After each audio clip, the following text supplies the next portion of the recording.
আসসালামু আলাইকুম প্রিয় শিক্ষার্থী বন্ধুরা, সবাইকে স্বাগতম। আজকের আমার এই ক্লাসের আলোচ্য বিষয় হিসাব বিজ্ঞান এর পণ্য বিক্রয় সংক্রান্ত যে সমস্ত লেনদেন রয়েছে, এই সমস্ত লেনদেনের জাবেদা কীভাবে করা যায় তা আলোচনা করার চেষ্টা করব। তো আলোচনায় তোমাদের সাথে আছে আমি মোহাম্মদ সিরাজুল ইসলাম, বরিশাল সরকারি model school and college, Barishal. তো চলো শুরু করা যাক। পণ্য বিক্রয় সংক্রান্ত লেনদেনের জাবেদার নিয়মটি যদি লক্ষ্য করি তাহলে দেখতে পাই এই ক্ষেত্রে আমরা জানি যে পণ্য যখন বিক্রয় করা হয় তখন সাধারণত বিক্রয় হিসাব ক্রেডিট হয়। পণ্য বিক্রয়ের জন্য বিক্রয় হিসাব ক্রেডিট হবে। কেন ক্রেডিট হবে? বিক্রয় আয় বৃদ্ধি পেলে ক্রেডিট। আর এই বিক্রয় যদি নগদে হয় তাহলে জাবেদা হবে নগদান হিসাব ডেবিট, বিক্রয় হিসাব ক্রেডিট। যদি নগদে বিক্রয় হয়, এই বিক্রয় যদি বাকিতে হয়, বাকিতে যদি বিক্রয় করা হয় তাহলে জাবেদা করব প্রাপ্য হিসাব বা দেনাদার হিসাব ডেবিট, বিক্রয় হিসাব ক্রেডিট। আর এই বিক্রয় যদি চেকের মাধ্যমে হয়, চেক মারফত পণ্য বিক্রয় যদি হয় তাহলে জাবেদা করব ব্যাংক হিসাব ডেবিট, বিক্রয় হিসাব ক্রেডিট। আর এই বিক্রয় যদি স্বীকৃতিপ্রাপ্ত বিলের মাধ্যমে বিক্রয় হয়, অর্থাৎ আমি প্রাপ্য বিলের স্বীকৃতি গ্রহণের মাধ্যমে পণ্য বিক্রয় করেছি, তো সেই ক্ষেত্রে আমরা প্রাপ্য বিল হিসাব ডেবিট হবে, বিক্রয় হিসাব ক্রেডিট হবে। আবার অনেক সময় বিক্রয় মূল্যে পণ্য উত্তোলন করা হয়, এটার জন্য জাবেদা করব উত্তোলন ডেবিট, বিক্রয় হিসাব ক্রেডিট। অর্থাৎ আমাদের বিক্রয় বৃদ্ধি পেলে যেহেতু বিক্রয় হিসাব আয়, সেজন্য বিক্রয় হিসাব ক্রেডিট হবে। আর নগদে হলে নগদান হিসাব ডেবিট, বিক্রয় হিসাব ক্রেডিট। বাকিতে হলে প্রাপ্য হিসাব ডেবিট, বিক্রয় হিসাব ক্রেডিট। চেক মারফত হলে ব্যাংক হিসাব ডেবিট, বিক্রয় হিসাব ক্রেডিট। স্বীকৃতিপ্রাপ্ত বিলের মাধ্যমে হলে প্রাপ্য বিল হিসাব ডেবিট, বিক্রয় হিসাব ক্রেডিট। এবং বিক্রয় মূল্যে যদি পণ্য উত্তোলন করি তাহলে জাবেদা হচ্ছে উত্তোলন হিসাব ডেবিট, বিক্রয় হিসাব ক্রেডিট। তো এই নিয়মগুলি আমরা মনে রাখার চেষ্টা করব। তো এবার আমরা এই একটা একটা করে লেনদেনের মাধ্যমে এই বিক্রয় সংক্রান্ত যত লেনদেন আছে আমি ধারাবাহিকভাবে একটা একটা করে কীভাবে জাবেদা করা যায় ছকের মাধ্যমে উপস্থাপন করার চেষ্টা করব। লক্ষ্য করি, প্রথম লেনদেন মার্চ 1 তারিখে পণ্য বিক্রয় করা হলো 40,000 টাকা। তো এইখানে কিন্তু পণ্য বিক্রয় করা হয়েছে, নগদে কি বাকিতে কিছু উল্লেখ নাই।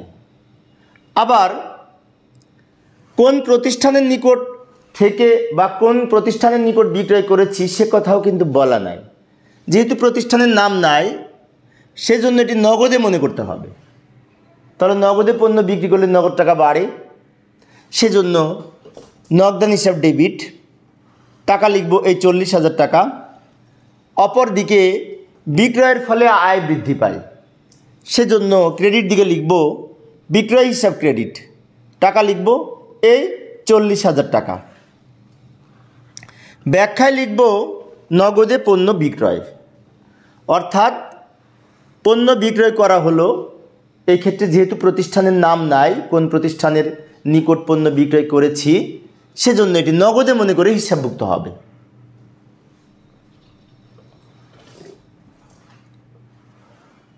পরবর্তী লেনদেনটি লক্ষ্য করি, নগদে পণ্য বিক্রয় করা হলো। এটি হয়তো তোমরা পারবে, কেননা এই পূর্বের মতোই এই লেনদেনটি পূর্বে নগদে উল্লেখ ছিল না, এখানে নগদে উল্লেখ আছে। তাহলে এটার জন্য আমরা সেম জাবেদা করব। যেহেতু নগদে পণ্য বিক্রি করা হয়েছে, নগদ টাকা বৃদ্ধি পাবে, তাই এখানে লিখব ডেবিট দিকে নগদান হিসাব ডেবিট 30,000 টাকা এবং বিক্রয় হিসাব ক্রেডিট এই 30,000 টাকা। ব্যাখ্যায় লিখব নগদে পণ্য বিক্রয় করা হলো।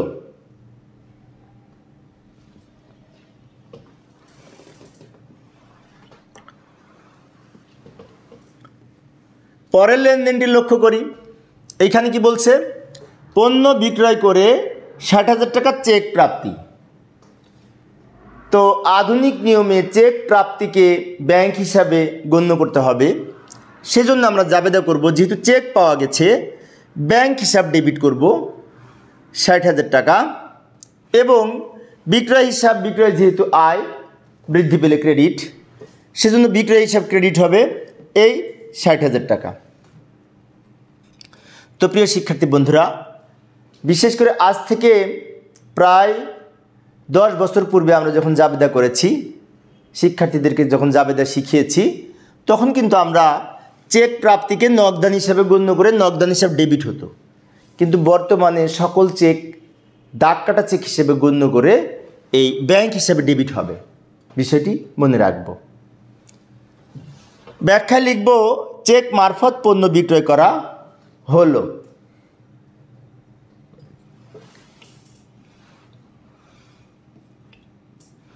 পরের লেনদেনটি লক্ষ্য করি। পণ্য বিক্রয় করে দাগ কাটা চেক পাওয়া গেল। বর্তমানে দাগ কাটা চেক পাওয়া আর চেক পাওয়া একই কথা, কেননা ব্যবসায়িক লেনদেনের ক্ষেত্রে সকল চেকই এখন দাগ কাটা চেক হিসেবে গণ্য করা হয়ে থাকে। সেজন্য আমরা এখানেও জাবেদা করব, যেহেতু দাগ কাটা চেক পাওয়া গেছে ব্যাংক হিসাব ডেবিট, টাকা লিখব 70,000 টাকা, এবং বিক্রয় যেহেতু আয় বৃদ্ধি পেলে ক্রেডিট, সেজন্য বিক্রয় হিসাব ক্রেডিট হবে এই 70,000 টাকা। ব্যাখ্যায় লিখব, দাগ কাটা চেক মারফত পণ্য বিক্রয় করা হলো। তো প্রিয় শিক্ষার্থী বন্ধুরা, এইখানে তোমাদের উদ্দেশ্যে একটি কথা বলি, সেটি হচ্ছে আমি কিন্তু এই যে জাবেদা করার সময় ডেবিটটা এখান থেকে শুরু করতেছি, তোমরা লক্ষ্য করেছো? যেমন ব্যাংক হিসাব ডেবিট, ব্যাংকটা কিন্তু এই দাগের কাছাকাছি থেকে আমরা শুরু করেছি, আর নিচের যেটা ক্রেডিট দিকে লিখেছি সেটা কিন্তু একটু এখানে ফাঁকা রেখে, একটু স্পেস রেখে, একটু চাপায়ে এখান থেকে লেখাটা শুরু করেছি। এটি কিন্তু জাবেদের নিয়ম, তোমরা বই দেখবে। আমি নিজেও একজন হিসাব বিজ্ঞানের রাইটার, আমার ইন্টারমিডিয়েট হিসাব বিজ্ঞান বই আছে, সেই বই সহ আরও যে কোনো বই যদি তোমরা লক্ষ্য করো তাহলে দেখবে ক্রেডিটেরটা লেখার সময় এখানে একটু ফাঁকা রেখেছে। এই নিয়মগুলি আমরা অনুসরণ করার চেষ্টা করব।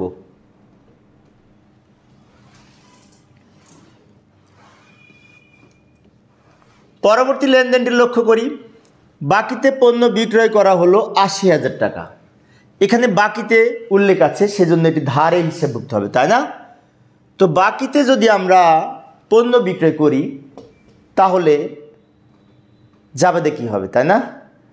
তো বাকিতে যদি পণ্য বিক্রয় করি তাহলে কিন্তু প্রাপ্য হিসাব বা দেনাদারের পরিমাণ বৃদ্ধি পায়। দেনাদারের পরিমাণ কি হয়? বৃদ্ধি পায়।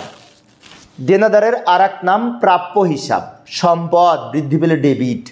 সেজন্য আমরা লিখব প্রাপ্য হিসাব ডেবিট, কেননা বাকিতে পণ্য বিক্রয়ের ফলে প্রাপ্য হিসাব এর পরিমাণ বৃদ্ধি পাবে। প্রাপ্য হিসাব সম্পদ বৃদ্ধি পেলে ডেবিট, সেজন্য আমরা প্রাপ্য হিসাব ডেবিট করব এই 80,000 টাকা, এবং বিক্রয় হিসাব ক্রেডিট হবে, কেননা বিক্রয় আয় বৃদ্ধি পেলে ক্রেডিট, এই 80,000 টাকা। ব্যাখ্যায় লিখব, বাকিতে পণ্য বিক্রয় করা হলো।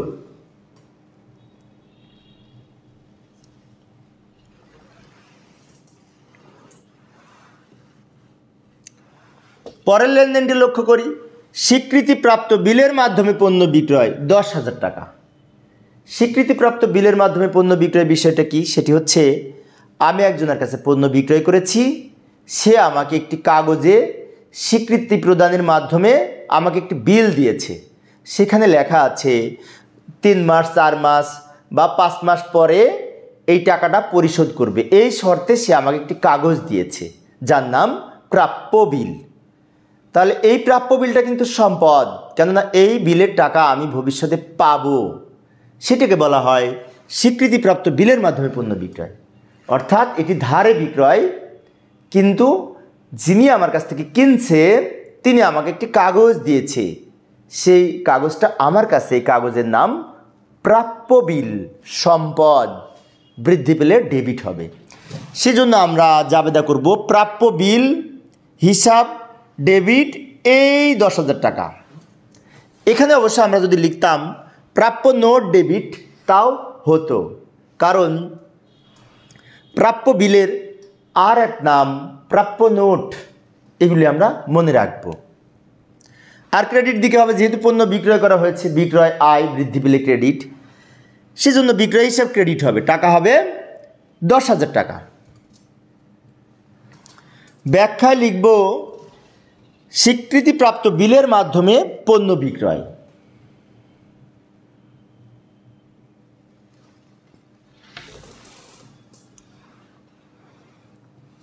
পরের লেনদেনটি লক্ষ্য করি। এইখানে কি বলেছে, বাবু অ্যান্ড সন্সের নিকট পণ্য বিক্রয় 40,000 টাকা।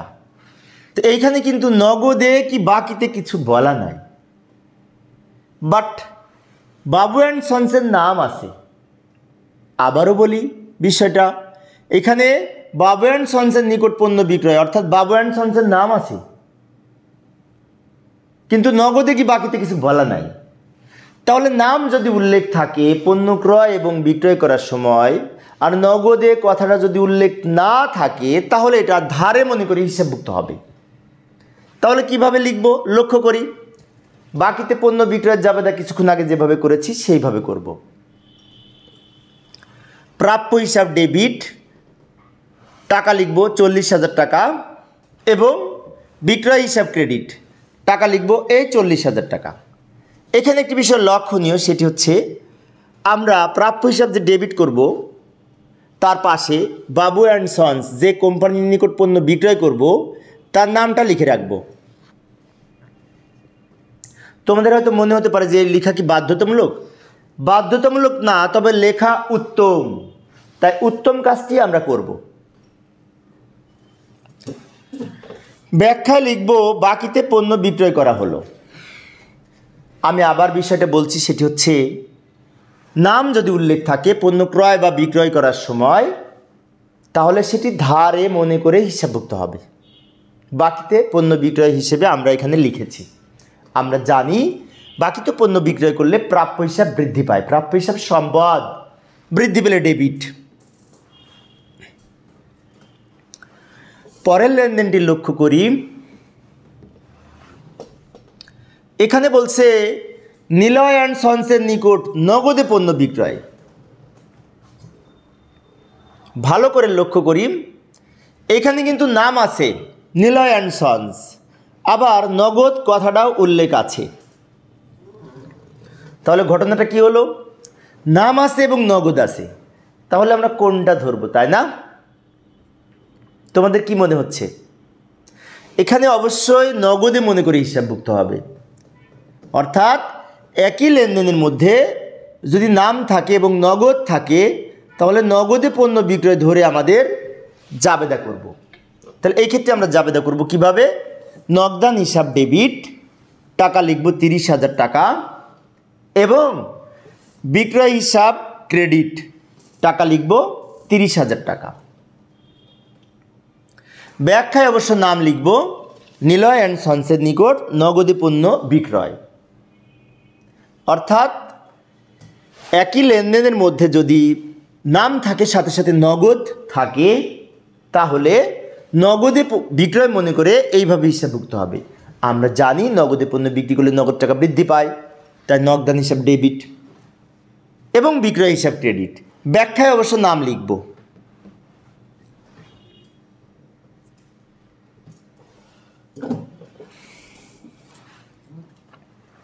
পরবর্তী লেনদেনটি লক্ষ্য করি। এখানে বলেছে নওশিন অ্যান্ড সন্সের নিকট চেক মারফত পণ্য বিক্রয়। এখানে কিন্তু নওশিন অ্যান্ড সন্স নাম আছে, আবার চেক আছে, তাহলে আমরা কোনটি হিসাবভুক্ত করব, তাই না? একই সাথে যদি নামের পাশে চেক মারফত পণ্য বিক্রয় থাকে, যেমন এইখানে আছে নওশিন অ্যান্ড সন্সের নিকট চেক মারফত পণ্য বিক্রয়, তাহলে আমরা এই চেকে পণ্য বিক্রয় ধরে হিসাব করব, বাকিতে না। চেক যেহেতু উল্লেখ আছে, তাই নাম থাকলেও আমরা চেকে পণ্য বিক্রয় ধরে হিসেব করব। আমরা জানি চেকে পণ্য বিক্রয়ের জাবেদা হচ্ছে ব্যাংক হিসাব ডেবিট, টাকা লিখব এই 20,000 টাকা, এবং বিক্রয় হিসাব ক্রেডিট, কারণ বিক্রয় করলে আয় বৃদ্ধি পায়, সেজন্য বিক্রয় বৃদ্ধি পেলে ক্রেডিট হয়। টাকা লিখব এই 20,000 টাকা। ব্যাখ্যায় লিখব নওশীন অ্যান্ড সন্সের নিকট চেক মারফত পণ্য বিক্রয়।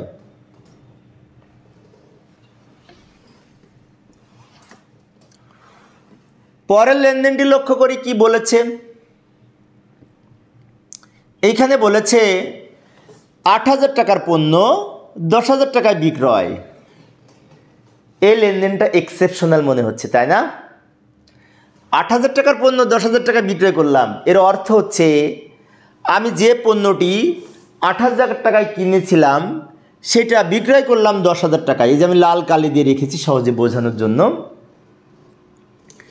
তাহলে এখন প্রশ্ন হচ্ছে, আমরা জানি যে এখানে জাবেদা হবে নগদান ডেবিট বিক্রয় ক্রেডিট, কেননা পণ্য যেহেতু বিক্রয় করা হয়েছে। কিন্তু টাকা হবে কোনটা, 8,000 না 10,000? তোমাদের কি মনে হচ্ছে? হ্যাঁ, তোমরা ঠিকই চিন্তা করেছো। যে টাকায় পণ্য বিক্রয় করছি সেটা নিয়ে জাবেদা হবে। যে দামে কিনেছি সেটা আমরা বিক্রয় করার সময় লিখব না। বিক্রয় করার সময় লিখব যে দামে বিক্রয় করেছি। তাহলে আমরা বিক্রয় করেছি 10,000 টাকায়, ওইটা নিয়ে জাবেদা করব। নগদান হিসাব ডেবিট এই 10,000 টাকা, বিক্রয় হিসাব ক্রেডিট এই 10,000 টাকা। তো প্রিয় শিক্ষার্থী বন্ধুরা, তোমাদের মনে হতে পারে তাহলে 8,000 টাকা নিয়ে কোনো জাবেদা করব না। এই লিপিবদ্ধকরণের দুইটা পদ্ধতি আছে, এটা হচ্ছে পারপিচুয়াল আর একটা হচ্ছে পিরিয়ডিক। তো আমরা পিরিয়ডিক কনসেপ্টে যদি আমরা লেনদেনগুলো হিসাবভুক্ত করি তাহলে শুধুমাত্র বিক্রয় হিসাবের টাকাটা হিসাবভুক্ত করব, ক্রয় মূল্যটা হিসাবভুক্ত করব না। আর আরেকটি পদ্ধতি আছে, সেই পদ্ধতি তোমরা যখন অনার্সে পড়বে, অনার্সে পড়াশোনা করবে, তখন এটা নিয়েও আমরা জাবেদা করতাম কালান্তিক মজুদ পণ্য পদ্ধতিতে। সেই পদ্ধতিতে আমাদের ইন্টারমিডিয়েটের সিলেবাসে নাই, সেজন্য আমরা শুধুমাত্র 10,000 টাকা নিয়ে জাবেদা করব। বিক্রয়ের জাবেদা, যে দামে বিক্রয় করেছি, সেটি হচ্ছে নগদান হিসাব ডেবিট বিক্রয় হিসাব ক্রেডিট। ব্যাখ্যায় লিখব নগদে পণ্য বিক্রয় করা হলো।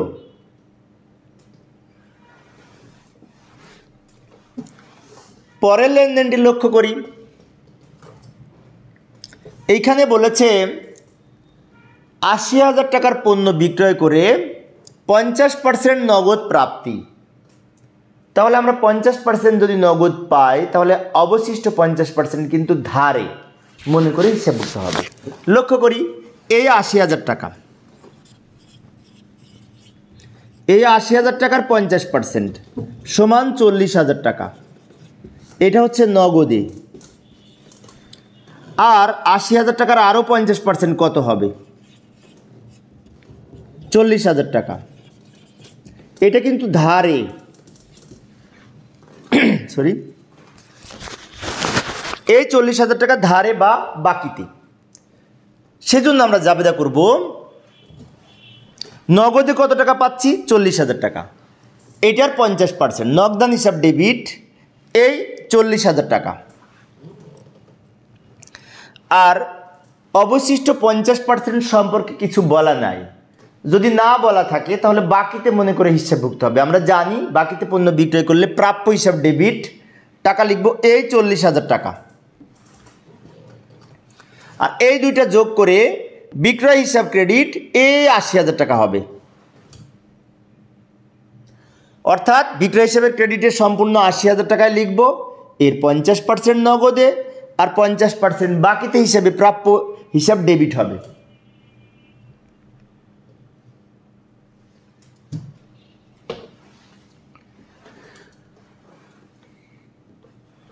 পরের লেনদেনটি লক্ষ্য করি।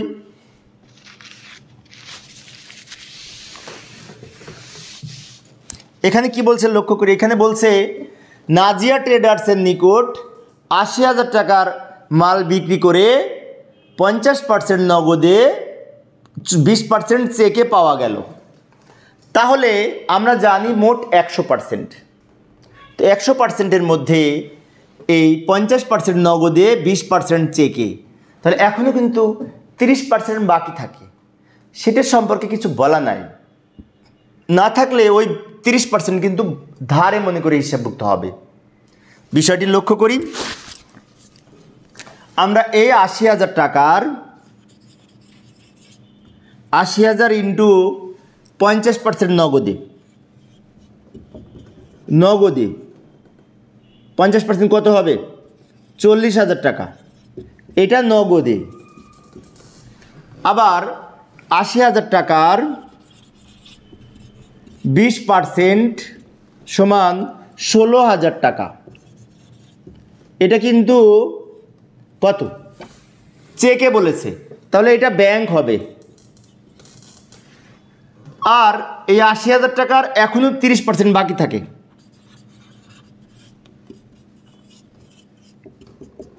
সমান কত হবে? সম্ভবত ২৪,০০০ টাকা, এটা কিন্তু ধারে।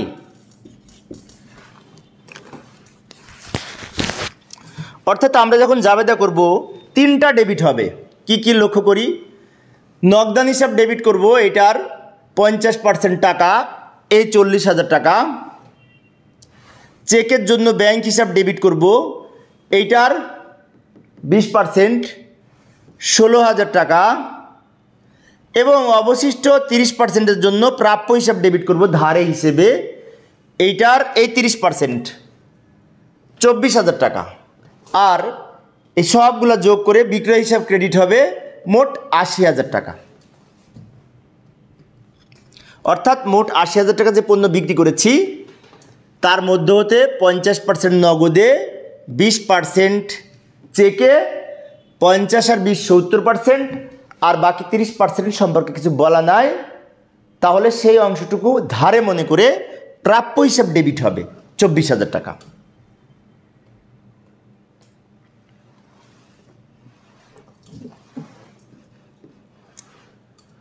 পরের লেনদেনটি লক্ষ্য করি।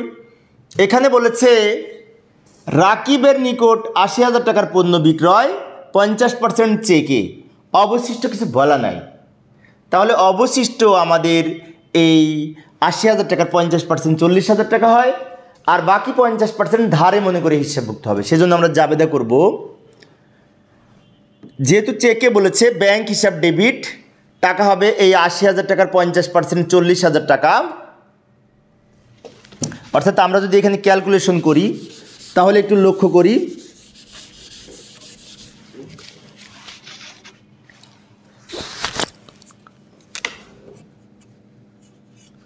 তাহলে এটা হচ্ছে চেক আর এটা হচ্ছে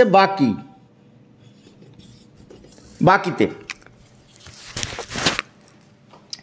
তাহলে আমাদের এই ৪০,০০০ টাকার জন্য যেহেতু চেক বলেছে ব্যাংক হিসাব ডেবিট, আর বাকি এই ৮০,০০০ টাকার 50% মানে কি? বাকি ৪০,০০০ টাকা বাকিতে ধারে, প্রাপ্য হিসাব ডেবিট। এখানে আমরা প্রাপ্য হিসাবের ব্র্যাকেটে রাকিব কথাটা লিখতে পারি। ৮০,০০০ টাকার 50% ৪০,০০০ টাকা, এবং এই দুটো যোগ করে বিক্রয় হিসাব ক্রেডিট এই ৮০,০০০ টাকা। ব্যাখ্যায় লিখব চেকের মাধ্যমে এবং ধারে পণ্য বিক্রয়। তো ব্যাখ্যা হয়তো তোমরা পারবে, সেজন্য আমরা লিখছি না। এই যে বাকিতেও চেকে পণ্য বিক্রয়। পরবর্তী লেনদেনটি লক্ষ্য করি। এইখানে বলেছে পণ্য বিক্রয় চেকে ৩০,০০০, স্বীকৃতি বিলের মাধ্যমে ১০,০০০ এবং ধারে ২০,০০০। তো আমরা জাবেদা কী করব? লক্ষ্য করি, চেকের মাধ্যমে যেটা বিক্রি করেছি তার জন্য লিখব ব্যাংক হিসাব ডেবিট। এই চেকের মাধ্যমে যেটি বিক্রি করেছি তার জন্য ব্যাংক হিসাব ডেবিট এই ৩০,০০০ টাকা। স্বীকৃতি বিলের মাধ্যমে যেটি বিক্রি করেছি তার জন্য জাবেদা করব প্রাপ্য বিল ডেবিট এই ১০,০০০ টাকা। ধারে যেটি বিক্রি করব তার জন্য কি হবে? প্রাপ্য হিসাব ডেবিট এই ২০,০০০ টাকা। বিষয়টি আরেকবার বলছি, লক্ষ্য করি। চেকে যেটি বিক্রি করেছি তার জন্য ব্যাংক হিসাব ডেবিট, স্বীকৃতি বিলের মাধ্যমে যেটি বিক্রি করেছি তার জন্য প্রাপ্য বিল ডেবিট, ধারে যেটি বিক্রি করেছি তার জন্য প্রাপ্য হিসাব ডেবিট, আর সবগুলো যোগ করে বিক্রয় হিসাব ক্রেডিট। ৩০ আর ১০ ৪০ আর ২ ৬০,০০০ টাকা, সবগুলো যোগ করে বিক্রয় হিসাব ক্রেডিট।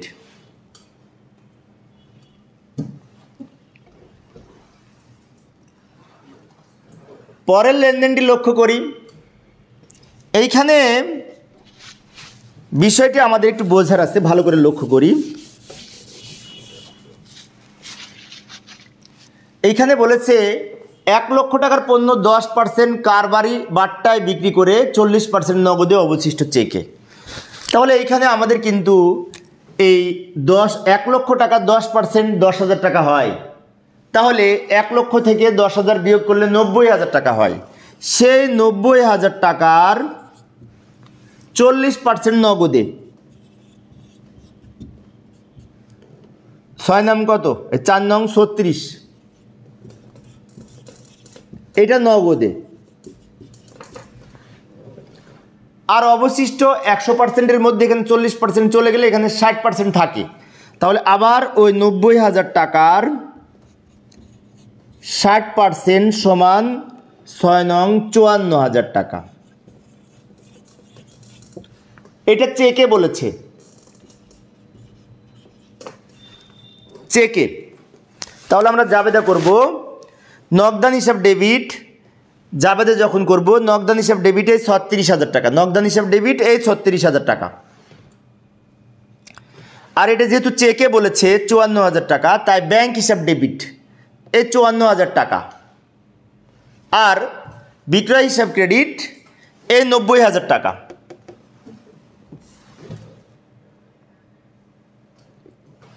ব্যাখ্যায় লিখব, ব্যাখ্যায় আমি একটু ব্যাকে যাচ্ছি, ব্যাখ্যায় লিখব নগদে 10% কারবারি বাট্টা বাদে, কারবারি বাট্টা বাদে অবশিষ্ট টাকা নগদে এবং চেকের মাধ্যমে পণ্য বিক্রয় করে পাওয়া গেল। ব্যাখ্যাটা এইভাবে আমরা শর্টকাটে লিখতে পারি, তোমরা শর্টকাটে আরও সুন্দর করে লিখতে পারো, সমস্যা নেই। বিষয়টা আমি আরেকবার বলছি, লক্ষ্য করি। 1 লক্ষ হতে 10% বাট্টা 10,000 টাকা বিয়োগ করে 90,000 টাকা হয়। সেই 90,000 টাকার 40% নগদে, অবশিষ্ট 60% ব্যাংকে। কেননা চেকে বলেছে, সেই জন্য এই যে চেকে বলেছে অবশিষ্ট।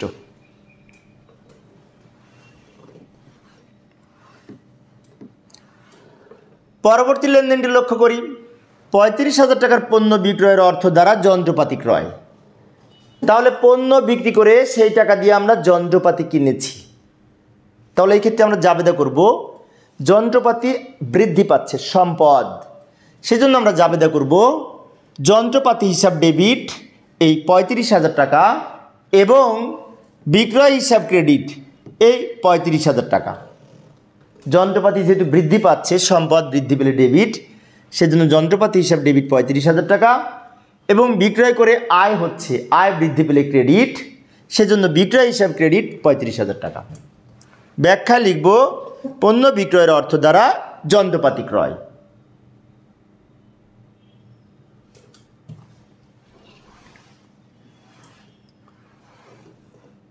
পরের লেনদেনটি লক্ষ্য করি।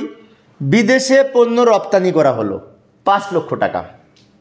তো প্রিয় শিক্ষার্থী বন্ধুরা, রপ্তানি বলতে বিদেশে পণ্য বিক্রয় করাকে বোঝায়। অর্থাৎ আমরা যদি বিদেশে পণ্য বিক্রি করি তাহলে সেটি রপ্তানি হিসেবে গণ্য করা হয়ে থাকে। সেজন্য আমরা পণ্য রপ্তানিটা বিক্রয় এর মতো। তাহলে পণ্য রপ্তানি যদি বিক্রয় হয় তাহলে তো বিক্রয় হিসাব ক্রেডিট হবে, তাই না? কিন্তু ডেবিট কি হবে? ডেবিট কি হবে? এটি একটি প্রশ্ন। পণ্য রপ্তানি করার ফলে ব্যাংক হিসাব ডেবিট হবে এই 5 লক্ষ টাকা, আর বিক্রয় হিসাব ক্রেডিট হবে এই 5 লক্ষ টাকা। এখন তোমাদের মনে হতে পারে যে ব্যাংক হিসাব ডেবিট কেন হলো? একটা বিষয় আমরা মনে রাখবো, সেটি হচ্ছে আমদানি রপ্তানি সবসময় ব্যাংকিং চ্যানেলের মাধ্যমে সম্পাদিত হয়। অর্থাৎ পণ্য বিদেশে বিক্রি করাকে তো রপ্তানি বলে। তো সেই রপ্তানি করার ফলে আমরা যে অর্থ পাই বিদেশ থেকে, সেই অর্থ ব্যাংক অ্যাকাউন্টের মাধ্যমে জমা হয়, সেজন্য ব্যাংক হিসাব ডেবিট। আর রপ্তানিটা যেহেতু বিক্রয়, তাই বিক্রয় হিসাব ক্রেডিট। ব্যাখ্যায় লিখব বিদেশে পণ্য রপ্তানি করা হলো।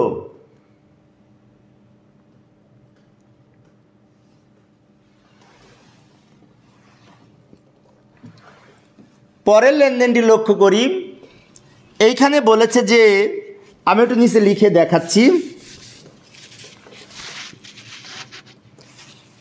10% কারবারি বাট্টায় রাফির নিকট পণ্য বিক্রয় 40,000 টাকা।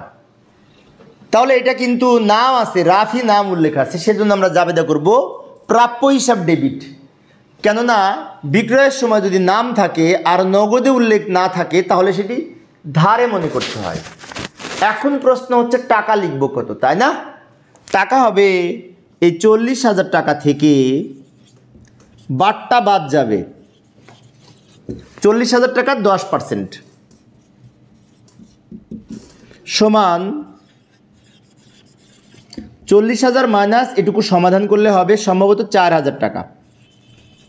তাহলে কত হবে? সম্ভবত 36,000 টাকা হবে।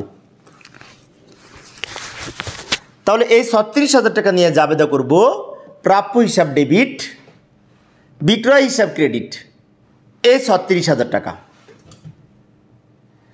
এখানে একটি বিষয় লক্ষণীয়, সেটি হচ্ছে কারবারি বাট্টা। এই যে আমরা পণ্য বিক্রয়ের সময় যে বাট্টা নির্ধারণ করছি 10%, 4,000 টাকা হলো, এই 4,000 টাকা হচ্ছে কারবারি বাট্টা। কারবারি বাট্টা হিসাবভুক্ত হয় না, কিন্তু বিক্রয় হতে কারবারি বাট্টা বাদ দিয়ে যে টাকাটা থাকবে সেটা লিখব আমরা। অর্থাৎ 40,000 থেকে 40,000-এর উপর 10% হিসেব করে 4,000 টাকা পাই। তাহলে 40,000 থেকে 4,000 বিয়োগ করলে 36,000 টাকা হয়, সেই টাকাটা লিখব। ব্যাখ্যায় লিখব 10% বাট্টায় রাফির নিকট বাকিতে পণ্য বিক্রয়।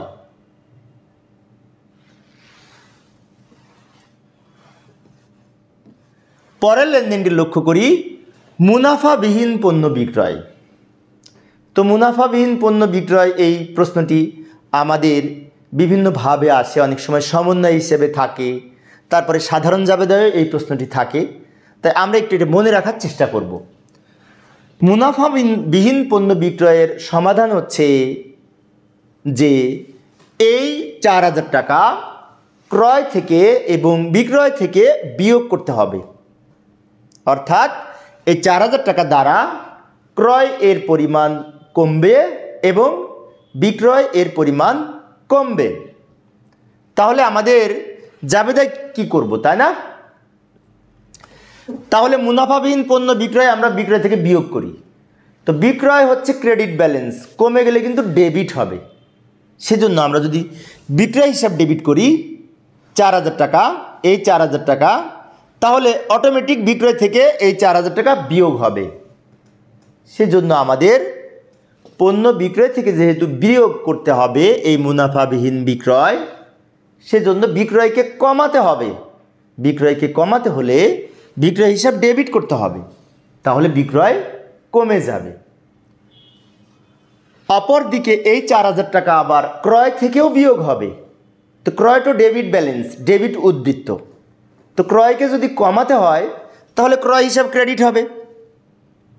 টাকা হবে কত? এই 4,000 টাকা।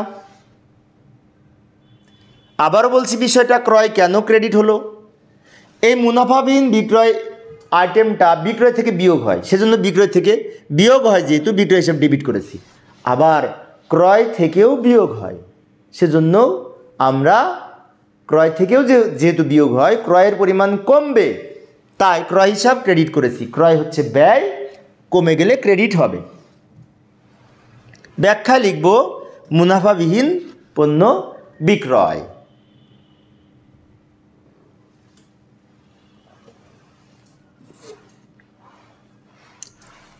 পরের লেনদেনটি লক্ষ্য করি, বিক্রয়ের উদ্দেশ্যে ক্রয়কৃত আসবাবপত্র বিক্রয় করা হলো। তো প্রিয় শিক্ষার্থী বন্ধুরা, আসবাবপত্র বিক্রয় করলে আমরা নর্মালি জাবেদা করি, যদি ব্যবহারের উদ্দেশ্যে আসবাবপত্র কেনা হয়, সেই আসবাবপত্র যদি বিক্রয় করা হয়, যেমন পুরাতন আসবাবপত্র বিক্রয়, তখন আমরা জাবেদা করব নগদান হিসাব ডেবিট, আসবাবপত্র ক্রেডিট। কিন্তু এইখানে যে আসবাবপত্রটি ছিল সেটি বিক্রয়ের উদ্দেশ্যে কেনা ছিল, অর্থাৎ এই আসবাবপত্রটা কিন্তু পণ্য। তাহলে বিক্রয়ের উদ্দেশ্যে ক্রয়কৃত আসবাবপত্র বিক্রয় বলতে পণ্য বিক্রয় বোঝাচ্ছে। সেজন্য আমরা জাবেদা করব নগদান হিসাব ডেবিট, এই 40,000 টাকা এবং বিক্রয় হিসাব ক্রেডিট এই 40,000 টাকা। ব্যাখ্যা লিখব নগদে পণ্য বিক্রয়, অথবা আমরা ব্যাখ্যায় লিখতে পারি বিক্রয়ের উদ্দেশ্যে আসবাবপত্র ক্রয়কৃত আসবাবপত্র বিক্রয় করা হলো, এটুকুও আমরা ব্যাখ্যায় লিখতে পারি।